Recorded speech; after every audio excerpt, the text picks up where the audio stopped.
masaya sa pagkakaroon ng backyard garden? Yung harvest time. Alam niyo yung simpleng kaligayahan pag namimitas ka na?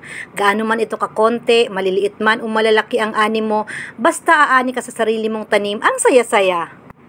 2 months ago nang nagtanim ako ng itong mga pipino, bumili lang ako ng isang maliit na sachet ng mga buto ng pipino, yung tig 10 piso lang ang isa, na may lamang 10 piraso yata or 12 piraso ng buto. At dahil isa nga lang ang binili ko, ilang puno lang yung naitanim ko at may namatay pang iba.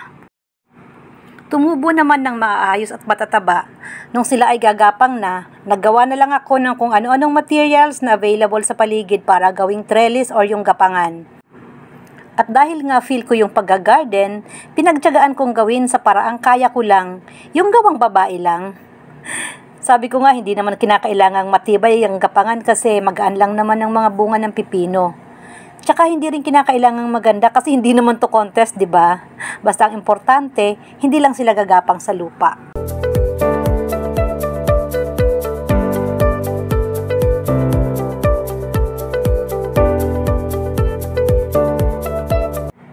Di ko ini-expect na gaganda yung mga tanim ko kasi ang tigas ng lupa na pinagtaniman ko nito. Ito yung mga lupang hinukay pa noong ilang taon nang nakakaraan nung nagpagawa kami ng compost pit para sa mga non-biodegradable na basura. At makalipas ang 1 buwan, lumago na at nagsimula ng mamulaklak ang mga cucumber o ang mga pipino. Noon pa man, ang saya-saya ko na. Isa yan sa mga benefits o ang positibong na idudulot ng paggagarden. Una, nakakatipid ka na dahil hindi mo na kailangang bilhin ang mga simpleng gulay. At ang isa pang mahalaga ay yung saya na idudulot na di natin namamalayan, nalilibang na tayo at nababawasan pa yung pang-araw-araw na stress sa buhay. Ewan ko kung may nakaka-relate sa akin na yun bang tuwing umaga, masaya akong bibisita sa aking backyard garden at titingnan ko kung may mga bagong bulaklak at kung malalaki na ba yung mga naunang bunga.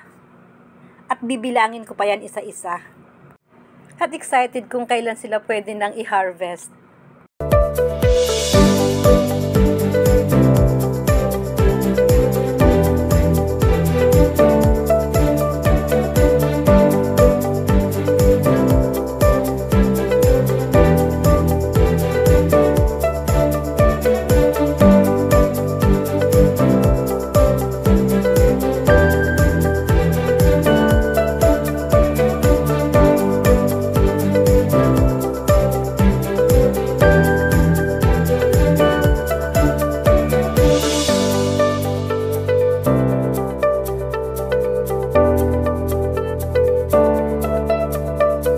Meron palang mahigit 100 variety ng cucumber at itong particular na to ay Persian cucumber.